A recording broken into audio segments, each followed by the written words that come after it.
Salam sejahtera dalam kasih Tuhan Yesus Kristus. Membaca firman Tuhan Lukas pasal 16 ayatnya yang ke-9. Dan aku berkata kepadamu, ikatlah persahabatan dengan mempergunakan mamon yang tidak jujur, supaya jika mamon itu tidak dapat menolong lagi, kamu diterima di dalam kemah abadi. Mamon yang tidak jujur dalam bacaan kita adalah rentetan kisah, peristiwa, bagaimana bendahara yang tidak jujur itu, kemudian dia didapati melakukan sesuatu pelanggaran. Dia berpikir bagaimana kalau dia dipecat oleh tuannya, kemudian dia melakukan manipulasi terhadap kebaikan.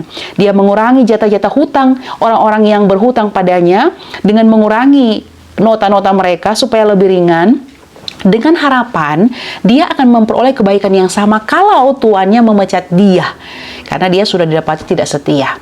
Nah, sehingga ketika Tuhan Yesus mengatakan, ikatlah persahabatan dengan menggunakan mamon yang tidak jujur, supaya jika mamon itu tidak dapat menolong, kamu diterima dalam kemah abadi. Ini menunjuk bahwa kalau kamu punya harta, kalau kamu punya uang, ikat persahabatan dengan uang itu untuk menolongmu supaya kamu diterima dalam kemah abadi. Artinya apa? Uangmu kau pakai memuliakan Tuhan.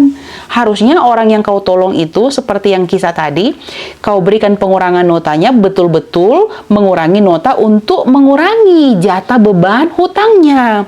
Bukan untuk memanipulasi supaya dia dapat juga kebaikan yang sama. Memperoleh kebaikan yang sama dari orang yang menerima hutang itu. Nah, karena itu, mari kita mengikat persahabatan dengan menggunakan mamon yang tidak jujur itu. Uang kita, harta kita, ikat persahabatan dengan harta dan uang kita untuk memuliakan Tuhan.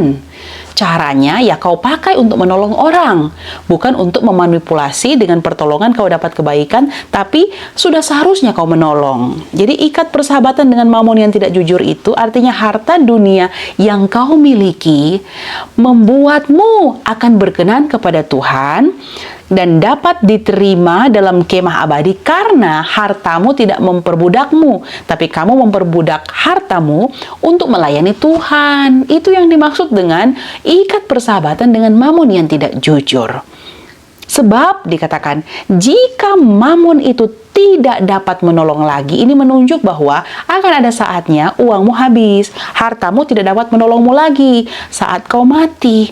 Dan kalau itu sudah tidak dapat menolongmu lagi, semua yang kau lakukan dengan mamon yang tidak jujur itu terhadap uang, kekayaan yang kau pakai memuliakan Tuhan akan membuatmu diterima di kemah abadi, membuatmu berkenan kepada Tuhan, layak masuk ke dalam surga. Itu yang dimaksud oleh Tuhan Yesus.